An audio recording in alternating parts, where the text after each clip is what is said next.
மாவுருண்டை, பருப்பு மாவு உருண்டைகள். இந்த சுவையான உணவை எளிதாக எப்படி தயாரிப்பது என்று பார்ப்போம்.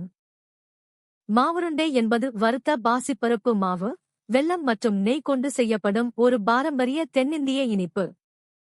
இந்த உணவிற்கு தேவையான பொருட்கள்: பாசிப்பருப்பு, மஞ்சள் நிற பாசிப்பருப்பு, வெல்லம், நெய், ஏலக்காய் தூள்.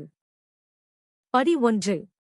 பருப்பை கனமான அடிப்பகுதியுடைய பாத்திரத்தில் மிதமான தீயில் பொன்னிறமாகும் வரை வறுக்கவும். கருகிவிடாமல் பார்த்துக் கொள்ளவும். படி 2. வறுத்த பாசிப்பருப்பு முழுவதுமாக ஆறட்டும். படி 3.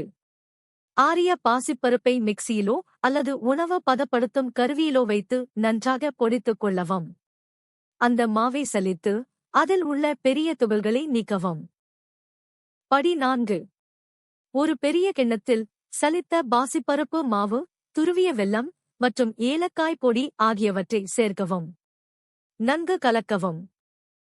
படி 5.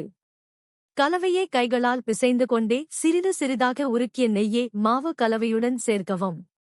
கலவை நொறுங்கிய நிலைக்கு வர வேண்டும். படி 6. கலவையை சிறிய அளவில் எடுத்து உள்ளங்கையில் வைத்து அழுத்தி சிறிய, மிருதுவான உருண்டைகளாக லட்டு செய்யவும். கலவை உதிரியாக இருந்தால் சிறிது உருக்கிய நெய்யைச் சேர்க்கவும். 1 டீஸ்பூன் ஒரு முறை. படி 7. மாவுருண்டைகளை ஒரு தட்டில் அடுக்கி முழுமையாக ஆறவிட்ட பிறகு சேமிக்கவும். அவ்வளவுதான். முழு செய்முறையையும் சரியான அளவுகளையும் விளக்கத்தில் உள்ள இணைப்பில் பெறலாம். வீடியோ பிடித்திருந்தால் லைக் செய்து சேனலை சப்ஸ்கிரைப் செய்யுங்கள்.